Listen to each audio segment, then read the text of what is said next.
Alors, ce que vous devez comprendre déjà, c'est que quand les gens font le business, c'est pas de la solidarité. Donc en réalité, ils prennent pas en considération le fait que vous vous battiez ou que vous battiez pas. C'est pas ça l'enjeu. L'enjeu, c'est les taux. En réalité, le problème qu'on a justement, c'est que malheureusement, on a deux problèmes. Le problème de la garantie et le problème des taux. Le problème des taux, c'est que l'environnement fait que il y a le taux de bancarisation qui est bas, fait qu'il n'y a pas beaucoup d'épargne.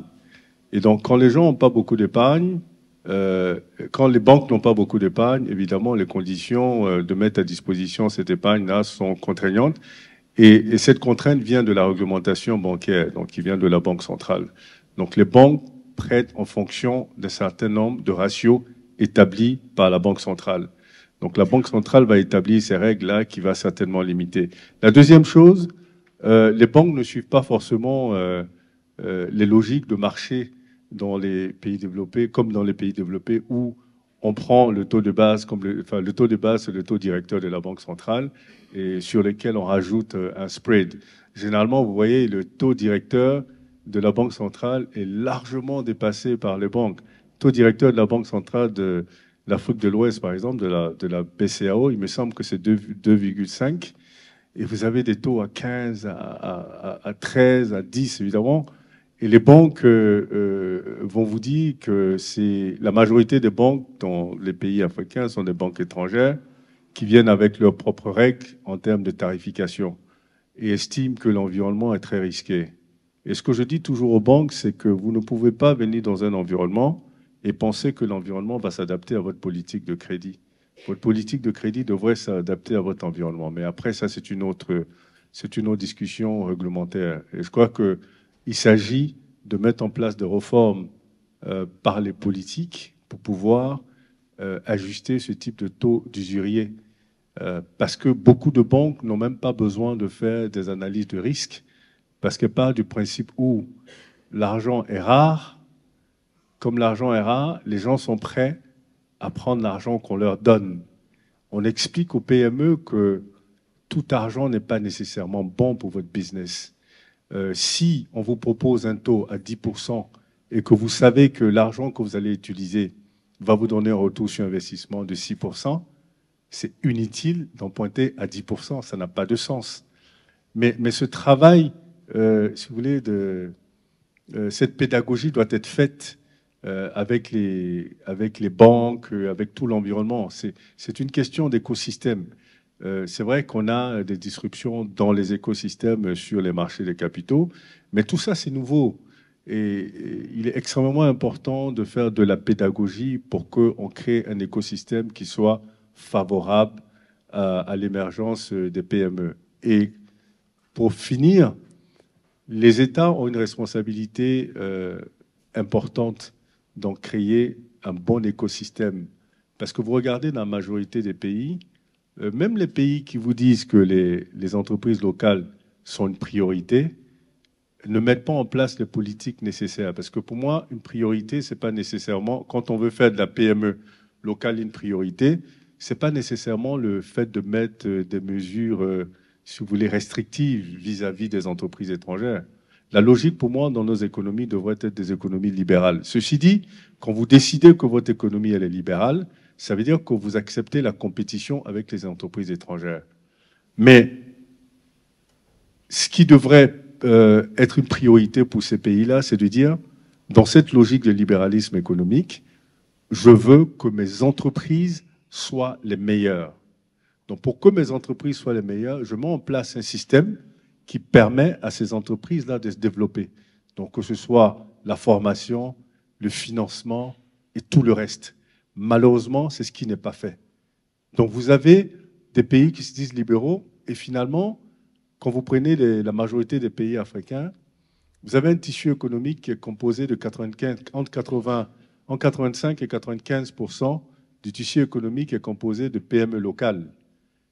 Mais malheureusement, ces PME ne contribuent qu'entre 18 et 20% du produit intérieur brut. Donc, entre 18 et 20% de la richesse créée.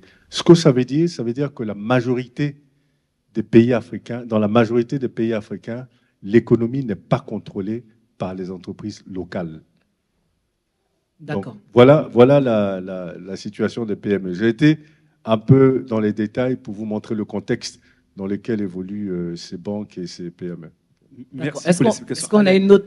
Rapidement, au fait, ce que je voulais dire aussi, est-ce que par rapport aux solutions que vous avez apportées, bon, plutôt aux causes à peu près étatiques qui est liées à la politique, est-ce que les États africains ne pourraient pas aussi se porter garant pour les entreprises, par exemple?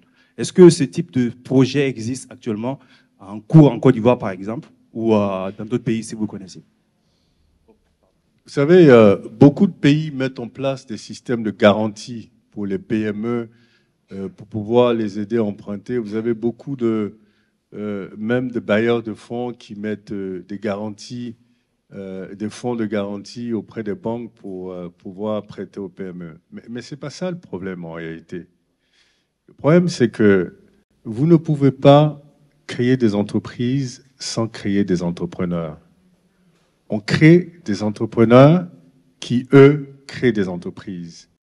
Et donc, quand on pense que le problème de l'entreprise, c'est que le financement, évidemment, on se retrouve dans des systèmes où non seulement ils ont des difficultés à accéder au financement, malgré tout ça, ou alors on finance des losers.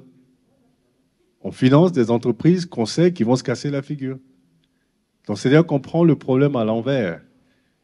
Et c'est pourquoi je parlais d'écosystème.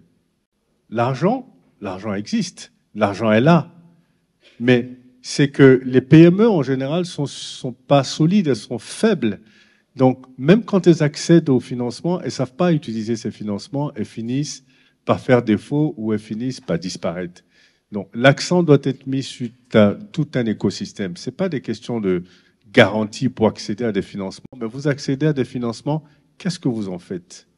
Donc, le problème, il est beaucoup plus profond que juste accéder au financement. Malheureusement, tout le monde se concentre sur accéder au financement et on met tous les projets sont axés sur comment garantir le financement, comment accéder au financement. Mais une entreprise, quand elle se crée, son meilleur financier, vous savez, c'est qui? Ben, c'est son client. On crée une entreprise pour créer un produit, pour créer un service et le vendre. Donc, quand on va chercher de l'argent, c'est parce qu'on a déjà fait nos preuves et on veut développer. Donc, on a déjà fait nos preuves, on arrive à fabriquer 10 produits. Maintenant, il y a une demande pour 3000 produits et on n'a pas les financements pour les 3000 produits. Donc, on va chercher l'argent pour développer. Mais les banques ne prêtent pas des fonds d'amorçage. Aucune banque ne vous prêtera l'argent pour commencer un business. En tout cas, pas en Afrique. Je ne sais pas si ça se fait, mais pas en Afrique. Il faut avoir fait vos preuves d'abord et être capable de rembourser. Parce que figurez-vous qu'on ne prête pas aux riches, on prête à ceux qui peuvent rembourser. C'est ça la logique du crédit. C'est pourquoi je parle d'évaluer votre capacité, votre volonté à justement rembourser. Et c'est sur cette base-là qu'on vous prête. Merci DG. On a une question devant.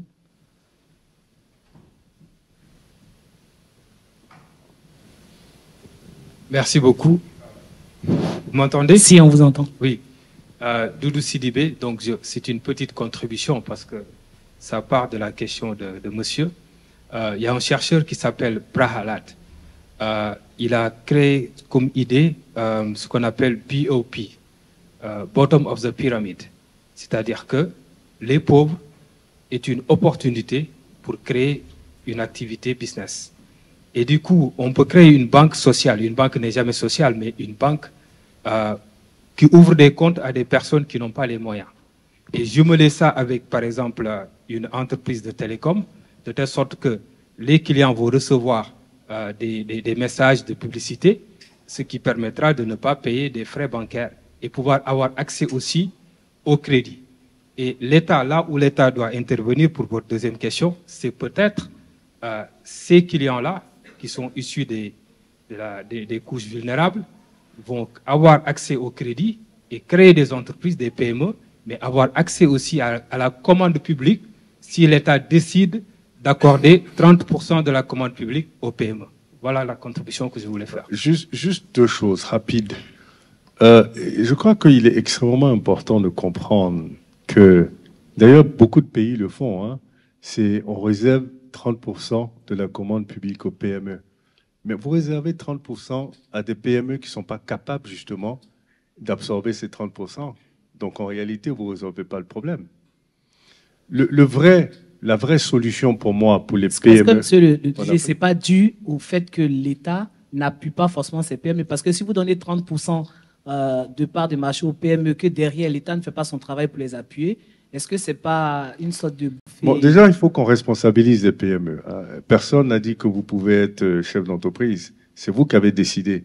Donc, ça ne peut pas être la responsabilité de quelqu'un que vous gérez bien ou pas. Non, il faut qu'on soit très clair là-dessus. Vous décidez d'être entrepreneur, c'est votre responsabilité de réussir votre business. L'État, sa responsabilité, c'est de créer un environnement et vous, en tant que citoyen, vous permet justement de créer. Maintenant, l'État peut décider, comme je disais tout à l'heure, ma priorité, c'est que mes entreprises dans mon économie soient les plus fortes. Et pour ça, je mets en place un écosystème qui leur permet d'être fortes. D'où le sens des champions. Ouais, d'où le sens des champions. Mais je voulais revenir sur la solution. La solution pour moi, pour les PME, ce ne sont pas les banques. La solution pour les PME africaines, ce sont les fonds d'investissement adaptés. L'avantage d'un fonds d'investissement, vu la faiblesse de nos PME, c'est qu'un fonds d'investissement, il rentre dans votre capital, il prend exactement les mêmes risques que vous. Donc, il va s'impliquer en termes d'ouvrir son réseau, il va s'impliquer en termes de gouvernance, de gestion, de sorte à ce que votre entreprise réussisse. Parce que quand votre entreprise réussit, lui sort par le haut. Quand votre entreprise fait faillite, ben, il fait faillite avec vous. Vous ne le devez rien du tout, il prend exactement les mêmes risques. Sauf qu'aujourd'hui, on a des fonds d'investissement qui ne sont pas adaptés. Des fonds d'investissement avec des tickets de 1 million de dollars, de 3 millions d'euros, de 5 millions, de 10 millions. Ce ne sont pas les besoins des PME africaines. Les besoins des PME africaines vont de 50 000 euros à peut-être 1 million d'euros. Donc, de la petite PME à la moyenne PME. Il nous faut des fonds d'investissement africains avec l'argent des Africains. Pourquoi je dis l'argent des Africains? Parce que le fonds d'investissement qui est en Europe, quand il se crée et il va en Afrique, il va pour ses intérêts, son bénéfice, dont la notion de développement n'est pas intégrée dans sa stratégie d'investissement en Afrique. Par contre, un fonds d'investissement africain comprend les réalités de son environnement, donc aura aussi en tête le volet développement dans ce volet investissement. Donc, ce dont on a besoin en Afrique, pour les PME, ce sont les fonds d'investissement avec des tickets adaptés aux besoins des PME. D'accord. Une autre question avant de parler de la notation financière en monnaie locale. Oui. Bonjour, rebonjour. Juste par rapport au dernier développement de M. Zézé, que je remercie d'ailleurs. Par rapport au dernier développement de M. Zézé, que je remercie d'ailleurs pour ces interventions. Vous parliez de fonds d'investissement adaptés aux besoins locaux. C'est une très grande problématique que vous avez soulevée parce que j'ai fait des recherches là-dessus. Et on constate bien que, par exemple, les fonds d'investissement qui interviennent en Afrique, ils ont une logique qui...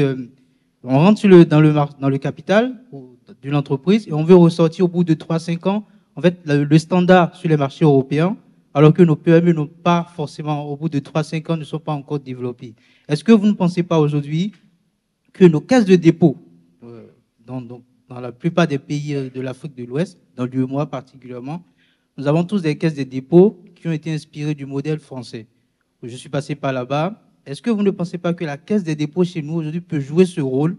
Parce qu'il y a ce fait que la caisse des dépôts a à disposition des fonds, et je reprécise parce qu'on a fait aussi un travail là-dessus, il y a des fonds à disposition qui proviennent des différentes caisses de retraite ou des fonds de retraite qui sont dans nos pays. Donc la caisse des dépôts pourrait éventuellement utiliser ces fonds, rentrer dans les capitales de nos PME et apporter également, non pas que de l'argent, donc la matière financière, mais aussi le savoir-faire, l'accompagnement, la gouvernance que vous avez mentionné tout à l'heure. Est-ce que vous ne pensez pas que la Caisse des dépôts pourrait jouer pleinement ce rôle au lieu qu'on aille chercher aujourd'hui encore des fonds d'investissement étrangers qui voudraient se conformer aux réalités du marché africain? Merci. Alors déjà, je ne suis pas en train de suggérer des fonds d'investissement étrangers. Je pense que je l'ai dit de façon très claire. il faut que ce soit des fonds d'investissement locaux, régionaux, qui sont créés par des Africains et gérés par des Africains. La Caisse des dépôts peut justement rentrer dans plusieurs fonds d'investissement, mais n'a pas vocation à aller justement gérer des fonds d'investissement, malheureusement. Et je crois que c'est pas ça le rôle d'une Caisse des dépôts, à mon avis. Oui, vous avez tout à fait raison, elles ont suffisamment de fonds, que ce soit les fonds de pension en Afrique qui ont suffisamment de fonds. C'est justement d'encourager des jeunes Africains, jeunes Africaines, à créer des fonds d'investissement dans lesquels ils vont justement mettre des fonds et qui seront gérés par ces spécialistes-là qui ont pour rôle de gérer des fonds d'investissement. Donc, l'argent, en Afrique, il y en a, c'est une question d'organisation, une question de structuration et une question de stratégie. Et je reviens là-dessus et j'insiste là-dessus. Aujourd'hui, pour moi, la solution pour les PME africaines, ce seront des fonds d'investissement africains qui ont justement des petits tickets, donc des tickets qui correspondent aux besoins des PME, et des durées, on va dire 10 à 15 ans, qui correspondent aussi à la durée des développements pour pouvoir atteindre une vitesse de croisière. La majorité des PME atteignent la vitesse de croisière en Afrique autour de 7 ans. Donc évidemment, si vous rentrez dans une logique de maturité de 15 ans, oui, à partir de 8 ans, 10 ans, ces fonds-là peuvent sortir par le haut si l'entreprise a atteint la vitesse de croisière. DG, un mot sur la notation financière en monnaie locale. Alors, nous sommes donc Bloomfield Investment Corporation, qui est la première agence de notation financière d'Afrique francophone. Bon, maintenant, nous sommes un peu partout dans l'Afrique, dans 20 pays. Dans 20 pays africains, dans 2 pays européens et dans un pays asiatique. Et l'idée de la notation financière en monnaie locale que nous avons créée il y a 16 ans, c'est de dire, toujours dans la même logique d'appréciation du risque, hein, et j'ai constaté que quand j'étais à Banque mondiale, je regardais les notations de Fitch, de Moody's et de Standard & Poor's, pour ne pas citer leur nom, et je voyais que tous les pays africains avaient de mauvaises notes. Enfin, en réalité, 95% ou 98% des pays notés avec de mauvaises notes. Et pourtant, je regardais les rapports que moi je faisais sur les économies africaines et je voyais qu'il y en a qui étaient très performants. Donc, je ne comprenais pas. Je me disais, c'est quand même curieux. Je vois des pays qui performent bien quand je les compare à d'autres pays occidentaux qui, dans leur contexte aussi, performent de la même façon, mais ont des mauvaises notes. Et je suis allé plus en détail, mais je me suis rendu compte, parce que sachez que le rôle d'une agence de notation financière, c'est d'établir ce qu'on appelle la qualité de crédit. Donc, évaluer la capacité et la volonté d'une entité à faire face à ses obligations financières, à court, moyen et long terme. Évidemment, cette capacité de faire face à vos obligations financières se fait dans une monnaie. Sauf que les agences internationales notent tout le monde dans la logique de la monnaie de référence qui est le dollar. Donc, ils parlent du principe où, s'ils notent la Côte d'Ivoire, ils notent le Bénin, ils notent la Chine, ils notent, je sais pas moi, la France, tout le monde est noté en dollars. Donc, tout le monde est supposé emprunter en dollars et rembourser en dollars. Donc, quand on part sur cette base-là, les pays africains sont systématiquement pénalisés. Pourquoi? Parce que les pays africains, de par la structure de leur économie, ont des réserves de devises qui sont faibles. Parce qu'ils ne sont pas des pays transformateurs de matières premières. Ils vendent les matières premières, ils engrangent des devises et ils utilisent ces mêmes devises pour importer des produits finis dont ils ont besoin. Donc évidemment, le niveau de réserve des devises sont toujours faibles. Donc ces pays sont condamnés à avoir des mauvaises notes, quelle que soit leur performance. Et moi, je trouvais que c'était complètement ridicule. Et ça, la capacité de payer dans une monnaie ne détermine pas votre crédibilité.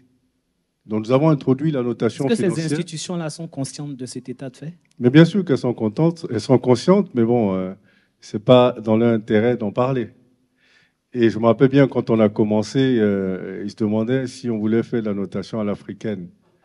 On leur a dit, vous verrez si c'est à l'africaine ou si c'est à la Bloomfield. Mais c'était plutôt à la Bloomfield. Donc, on a introduit la notion de notation financière en monnaie locale. Ce que ça veut dire, c'est que nous allons vous noter dans votre propre monnaie. Donc, quand on note la Côte d'Ivoire, on la note en CFA. Quand on note le Rwanda, on le note en francs rwandais. Quand on note la RDC en francs congolais. Et pourquoi on le fait? Parce que dans votre propre monnaie, vous n'avez pas de limitation de réserve de devises et vous n'avez pas de politique de transfert de devises. Si votre obligation est en CFA, donc si vous empruntez en CFA, vous remboursez en CFA. Donc, la différence, c'est que vous pouvez avoir une note très élevée dans votre propre monnaie et avoir une note très faible en devises étrangères. Parce que plus le niveau de réserve des devises est faible, plus la politique de transfert des devises est contraignante. Parce que, en français facile, parce qu'il y a des gens qui me regardent, mais qu'est-ce qu'ils racontent? Ok, je vous dis ça en français facile. Vous êtes tous ici, vous avez certainement que des euros. Ok, il y en a qui ont 100 euros, 1000 euros sur eux, mais vous avez tous des euros. Et je vous dis, je vends mon livre à 25 000 francs CFA. Mais je veux que vous l'achetez là. Et tout le monde me dit, mais on n'a pas de CFA. Je dis, bah donc vous êtes pauvre. Si vous n'avez pas de CFA, vous êtes pauvre. Et pourtant, vous avez l'équivalent de ça en euros. Mais comme moi, je le vends en CFA, si vous ne pouvez pas l'acheter en CFA, j'estime que vous êtes pauvre, que vous n'avez pas d'argent. C'est ça la logique de la notation financière en devises étrangères, de dire, si vous n'avez pas de devises, vous n'êtes pas crédible. Ça n'a pas beaucoup de sens. Et donc nous sommes revenus rectifier un biais qui existait. Aujourd'hui, beaucoup de pays africains commencent à se plaindre de notation internationale. Donc nous notons beaucoup de pays africains. Et aujourd'hui, c'est bien pour eux d'avoir les deux notes. Naturellement, si vous allez faire un eurobond, vous allez emprunter en dollars ou en euros, vous allez rembourser en dollars ou en euros. Mais ça ne détermine pas votre crédibilité. La capacité de rembourser en euros ne détermine pas votre crédibilité. Par contre, la capacité de rembourser dans votre propre monnaie détermine votre crédibilité parce que c'est dans votre propre monnaie qui établit votre richesse. Donc voilà la raison pour laquelle nous devons... Merci beaucoup. Avant de passer au titre sur le livre, un mot très rapidement parce qu'on a énormément d'entrepreneurs qui sont là. Alors, comment entreprendre et réussir dans un milieu hostile? Je sais que vous avez déjà traité la question plusieurs fois. Pour ceux qui n'étaient pas là, est-ce qu'on peut leur dire un mot? Ce que je dis toujours, c'est que la majorité des gens vont constater qu'ils sont dans un environnement qui est hostile et vont conclure qu'il est difficile d'entreprendre parce qu'il n'y a pas ci, il n'y a pas ça, parce qu'on n'aide pas, parce qu'on n'oriente pas. Enfin, c'est compliqué. Et ça, c'est la mauvaise approche en réalité. Parce que de toute façon, vous êtes dans cet environnement, vous n'allez pas bouger. Et peut-être que vous ne contrôlez pas ce qui fera bouger cet environnement-là. Ou du moins, vous ne pouvez pas tout contrôler. La bonne question en réalité, c'est de se dire, j'ai constaté que l'environnement est complexe, est difficile, mais comment je réussis dans cet environnement-là? Et là, vous vous posez la bonne question, et là, vous avez le début de solution. Je vous raconte rapidement l'histoire de Bloomfield. J'ai décidé de créer Bloomfield en 2007, donc il y a 16 ans, dans un environnement où la probabilité de réussir cette entreprise était de 0%. Quand je dis 0%, c'est 0%. Il n'y avait pas de cadre juridique, il n'y avait pas de narrative, il n'y avait pas de client, il n'y avait pas de partenaire, il y avait zéro. Mais tout le monde me disait, vous êtes complètement fou de vouloir créer quelque chose dont la probabilité de réussite est zéro. On se rappelle aussi de l'histoire de votre client avec la dame qui pilait le photo à côté. Oui, ça c'était mon premier jour. Mais si je m'étais arrêté à dire, bon, écoutez, c'est trop difficile, parce que déjà, il faut pouvoir mettre en place un cadre réglementaire et tout ça, c'est compliqué. Je laisse tomber, c'est trop difficile. Ben, je ne serais pas là aujourd'hui en train de vous parler de Bloomfield 16 ans après. J'ai décidé de créer et de forcer l'écosystème. Et je vous dis comment j'ai commencé. Première chose, il faut comprendre la psychologie de votre environnement. Il faut comprendre la psychologie de vos interlocuteurs. Première chose, je me suis dit, on est dans un environnement où quand les choses ne sont pas réglementées, personne ne les prend au sérieux. Donc, pour commencer cet écosystème, il faut commencer avec la réglementation. Et donc, comment je vais convaincre le régulateur de mettre en place une réglementation sur la notation financière? Parce que moi, j'ai décidé de créer une agence de notation financière. Je prends rendez-vous avec le régulateur. Écoutez bien, hein, j'avais rendez-vous avec lui, je me rappelle très bien, j'avais rendez-vous avec lui à 15 h. Un mercredi à 15 h.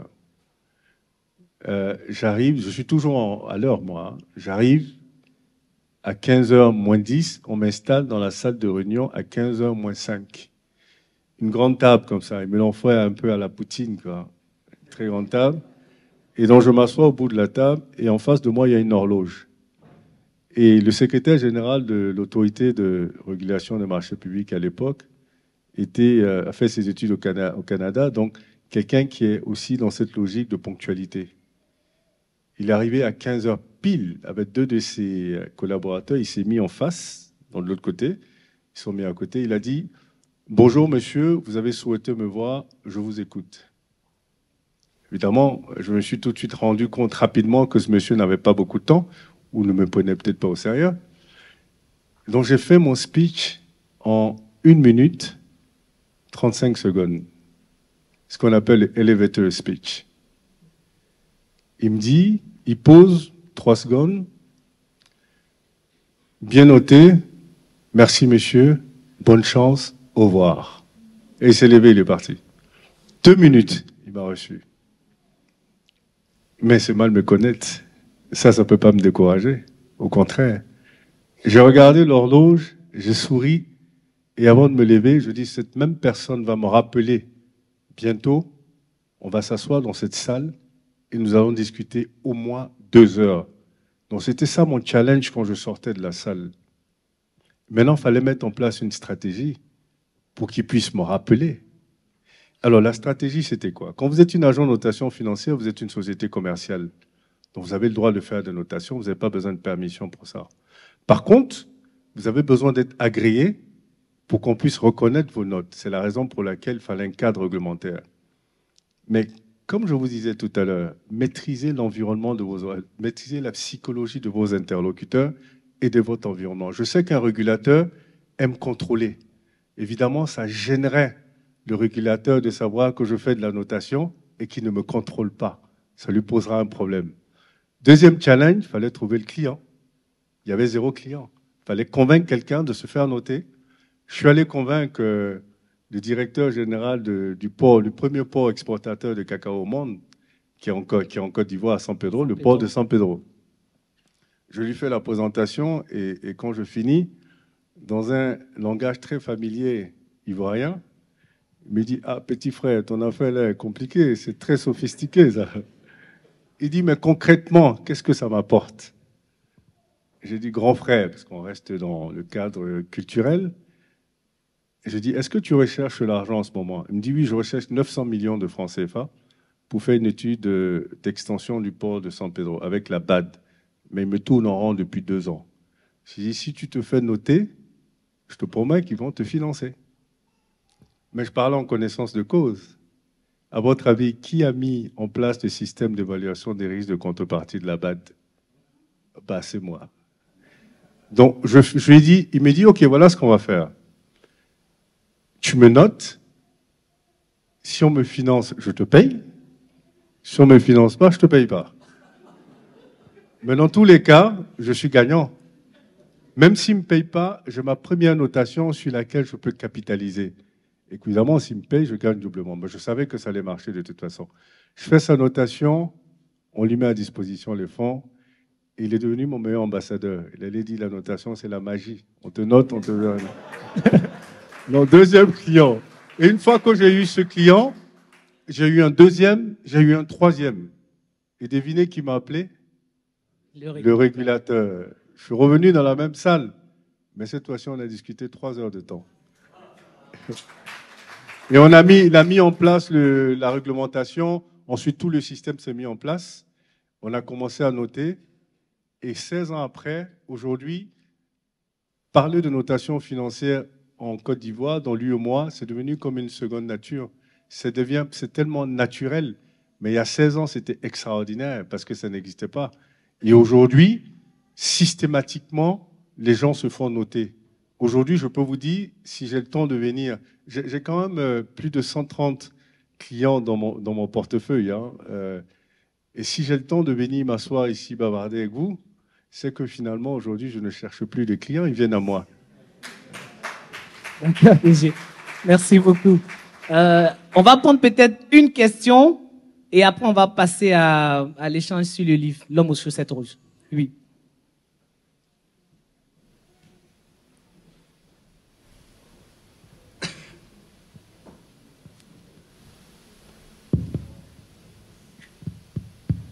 Non, ne lui passez pas le micro, elle est de ce Fitch.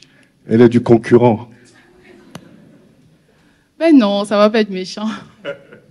Alors, bonjour, et c'est un plaisir d'être ici. Je m'appelle Victoire Jean, donc directrice commerciale chez Fitch. Et j'ai une plateforme aussi qui s'appelle Femmes et Finances. Alors, moi, j'aimerais revenir sur 2 thèmes. Le premier thème, c'est celui des fonds d'investissement dont vous avez parlé, qui serait la solution pour les PME de se refinancer de façon effective et efficiente. Mais moi, je pense que, avant de parler de fonds d'investissement, j'ai beaucoup de doutes que les gens dans la salle savent ce que c'est qu'un fonds d'investissement. C'est d'où la partie femmes et finances que je représente aussi parce que j'estime que en matière de finances, en matière d'investissement, en matière d'épargne efficace, on a un gros manque chez nous en Afrique, celui de l'éducation financière. Et je pense qu'on devrait pouvoir commencer par là parce que le fonds d'investissement qui pourra vous aider à financer votre entreprise se différencie d'une banque que c'est des capitaux qui sont mis à disposition par des investisseurs eux-mêmes. Donc, c'est ces capitaux-là qui vont être injectés dans votre entreprise et qui, pour le fonds d'investissement, c'est vital de recouvrer cet argent-là. Et donc, je pense que c'est important de peut-être relever ça et puis de s'informer davantage sur ce que c'est qu'un fonds d'investissement. Parce que chez nous, en Afrique, les fonds d'investissement ou les asset managers qui mettent sur pied ces fonds d'investissement-là sont très focus sur la dette publique, donc les dettes des gouvernements, et n'ont pas encore vraiment mis sur pied des produits qui permettent d'investir dans des entreprises. Merci. Oui. Ah, pardon. Allez-y. Donc le deuxième sujet, c'est au niveau de la notation. J'aurais aimé vous demander quel est justement votre unique selling point en termes de, ou du moins qu'est-ce qui fait que vous excellez en Afrique, à part le fait que vous soyez le numéro 1 ou du moins le pionnier en termes de notation en Afrique en monnaie locale. Mais qu'est-ce qui fait de vous, ou bien quelle est votre plus-value, ou bien votre unique selling point qui vous différencie justement des agences de notation telles que Fitch ou Moody's ou S&P? On en a parlé, c'est pour le public, c'est pas pour moi. Alors, voilà. Merci beaucoup. Ok, merci. Sur le premier point, si vous vous rappelez tout à l'heure, ce que j'ai dit, c'est il faut créer des investisseurs, il faut créer des entrepreneurs avant de créer des entreprises. Donc, quand je parle de créer des entrepreneurs, je parle justement de la pédagogie. Quand on crée une entreprise, toutes les questions sur l'entreprise, on se les pose avant. Comment la gérer? Qui sera notre client? Qui seront nos collaborateurs? Quel type de stratégie marketing on mettra en place? Quel type de stratégie com? Quelle gouvernance on mettra? Toutes ces questions, on se les pose avant. C'est pourquoi il faut créer des entrepreneurs d'abord et ensuite créer des entreprises. Une fois qu'on a créé, je suppose qu'on est dans une logique où on sait comment gérer. Donc évidemment, ce que vous proposez, c'est une très bonne chose parce que pour moi, c'est une première étape pour peut-être les toutes petites entreprises. Mais les PME, évidemment, ce serait bien qu'elles puissent aller vers les fonds d'investissement. Maintenant, les toutes petites entreprises qui vont éventuellement devenir des petites entreprises devraient passer justement par des family finance homes. Ce qui nous différencie de Fitch et de Moody's et Standard & Poor's, c'est 2 choses. La première, nous sommes sur le terrain. Nous comprenons l'environnement, nous évaluons dans le contexte, nous avons la capacité de nuancer sur les risques. Et nous avons surtout aussi la capacité d'interpréter sans émotion. Je donne un exemple simple. Quand il y a eu le coup d'État au Mali, nous notons le Mali. L'agence internationale a tout de suite dégradé le Mali.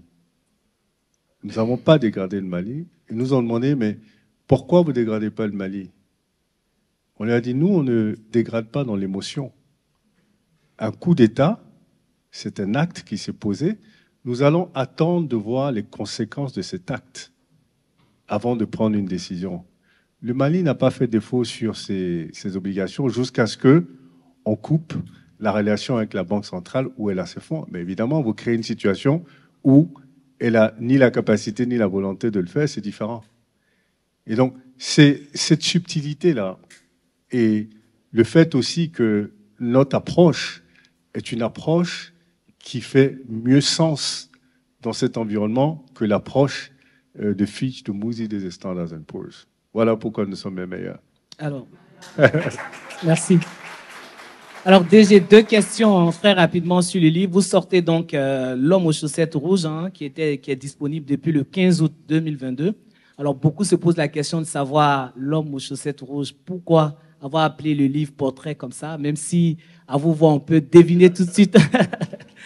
Est-ce que vous avez une réponse à cette question-là? Ouais, la réponse est dans le livre. Et le livre, il est derrière. Non, les dédicaces ont commencé. Plus sérieusement, je ne porte que des chaussettes rouges, déjà. Donc, l'homme aux chaussettes rouges, c'est adéquat quand même. Et je ne peux pas me tromper parce que je n'ai que des chaussettes rouges dans mon wardrobe. C'est-à-dire que j'en ai à peu près 150, me semble-t-il.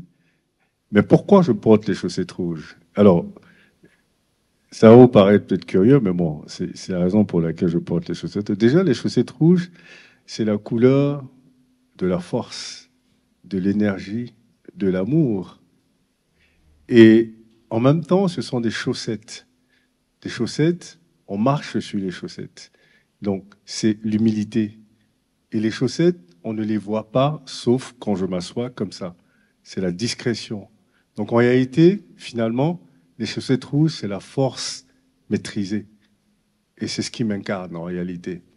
Et c'est pourquoi je porte des chaussettes rouges. Et je les ai empruntées des cardinaux qui, pour moi, reflètent justement ce caractère. C'était lors d'un voyage au Vatican en 2000. Les cardinaux sont des gens très discrets, très puissants, très écoutés, qui ont beaucoup d'influence dans l'Église catholique, qui portent des chaussettes rouges tout le temps. D'ailleurs, les chaussettes rouges, on les appelle les cardinals.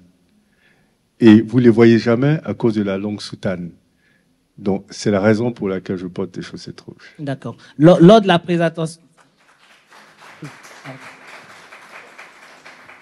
Alors, lors de la présentation du livre à Abidjan, dans vos locaux, vous dites à un confrère journaliste, c'est l'histoire de mes petites victoires, de mes espoirs et de mes difficultés. C'est aussi l'histoire de qui je suis et j'en suis fier. Un mot là-dessus? Alors, moi, c'est ma biographie. Hein. En réalité, je pense que malheureusement, les jeunes Africains n'ont pas beaucoup de modèles sur le continent. Et les modèles sont, pour moi, ceux qui ont créé quelque chose, qui ont réussi quelque chose. Être riche, ce n'est pas une réussite pour moi. Une réussite, c'est réussir un projet de vie. Et la richesse peut être la conséquence de ce projet de vie. Et donc, mais malheureusement, les Africains n'aiment pas partager leur succès. Chacun reste dans son coin de façon très égoïste et estime que s'il a réussi seul. Et donc, les autres devraient se débrouiller aussi. Moi, je pense différemment. Je suis très généreux et je pense qu'il est extrêmement important de partager.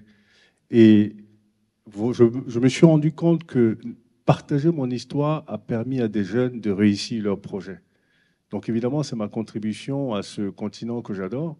Je suis très panafricaniste et c'est la raison pour laquelle j'ai écrit. Et d'ailleurs, ma stratégie de vente de ce livre, elle est très simple.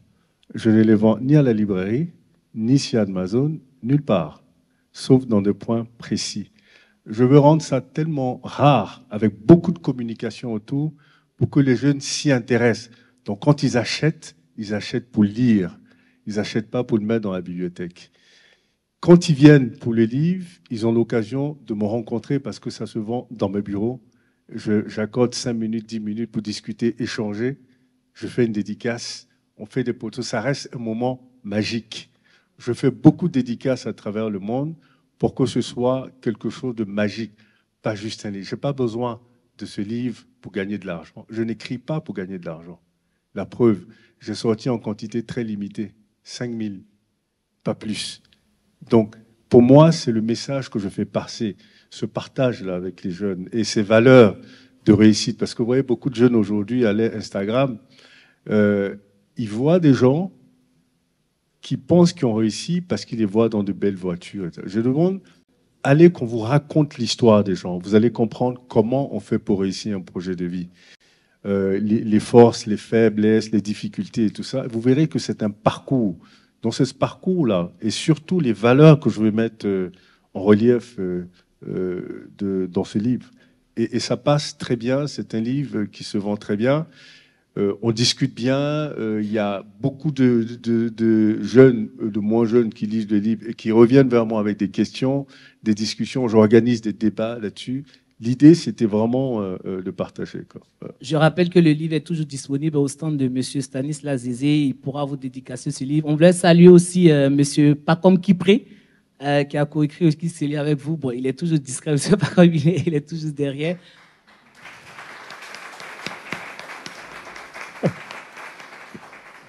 Déjà, on va conclure l'entretien. Merci infiniment d'avoir accepté de participer à cet événement, la première édition. Comme je le disais dans le discours introductif, on ne vendait pas cher notre peau, mais je pense que la plupart des personnes qui sont là ont été satisfaites et sont satisfaites d'avoir assisté à cet événement-là avec la qualité des intervenants qui sont là.